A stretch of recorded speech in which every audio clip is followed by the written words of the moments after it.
of 9 Tips of Money by Robert Kiyosaki, which we have been discussing in the money conversation with Theodora Otu, the money woman, the financial lord, and the Odogoress of money. Yes, today we're going to be looking at taking advantage of market downturns.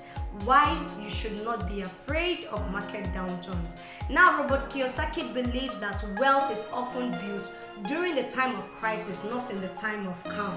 You see, market downturns, whether in real estate, whether in stocks, or even in the broader economy, create opportunities for people or those who are financially prepared.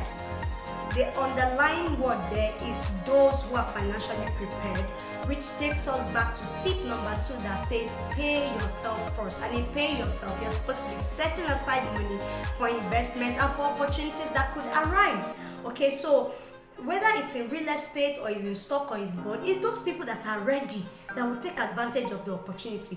Why most people panic and retreat, the financially educated see downturns as a chance to acquire valuable assets at bargain prices. So you are afraid others are cashing in. What you are running away from is what is making others wealthy. Now, when the market crashes, emotions take over people. People begin to sell out of fear, and they sell assets at undervalued prices, and then it leads to liquidity. People's liquidity begins to dry up, so they are selling because they want to become liquid. This is the time that a perfect opportunity, a perfect environment has been created for investors who have cash reserves, who have credit access, or who have the courage to act immediately. Let's see some examples of times that you can invest, that there are market downturns that you can invest. For example, in the real estate company, right? Housing prices may fall, and such times the housing prices fall are like during election period in Nigeria. Housing prices fall because politicians begin to sell up their properties to raise funds for the election campaign. So when they are selling off these properties, the supply of properties in the market becomes higher than the demand of people that need it. So they are crashing the prices. They are no longer selling it at the real value, and it's a very good time for someone who is financially prepared to buy a property. Okay, sometimes it could even be cars. People selling off cars, it could be businesses. When an entrepreneur can acquire a struggling but promising business at a very low valuation rate, that is a very good time. That is an example of how you can maximize market downturns, and a lot of these opportunities present itself. For example, I had a friend who was looking for an accommodation, and he was opportune to be connected to a guy who wanted to leave the country. The Japa syndrome is another good time to invest. So he met with this guy, and the guy said, okay, my rent is remaining just XYZ months, just pay for the remaining months and then buy off the property.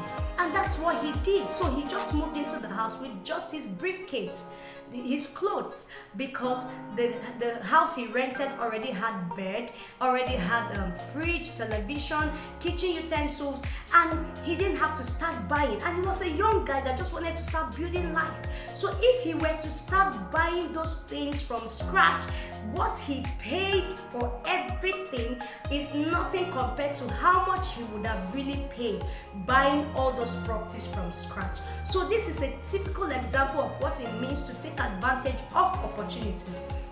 Now, Kiyosaki stresses that the key is preparation before the downturn. You don't start preparing for battle in the battlefield.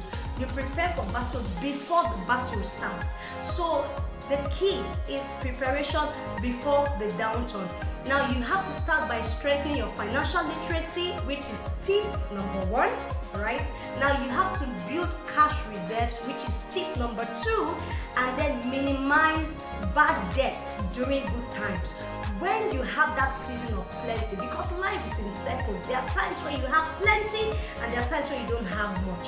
When you are in your season of plenty, make sure you save.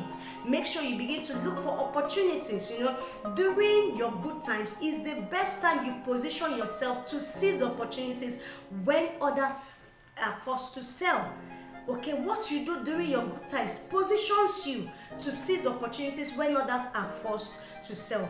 So he also emphasizes that your mindset, we have talked about mindset in different times in the whole series. Mindset plays a very critical role, which is why it's important to pursue financial literacy.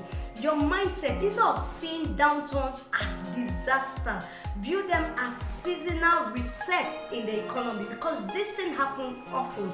They are inevitable circles that transfer wealth from the unprepared to the prepared, and this is one of the secrets of the wealthy people.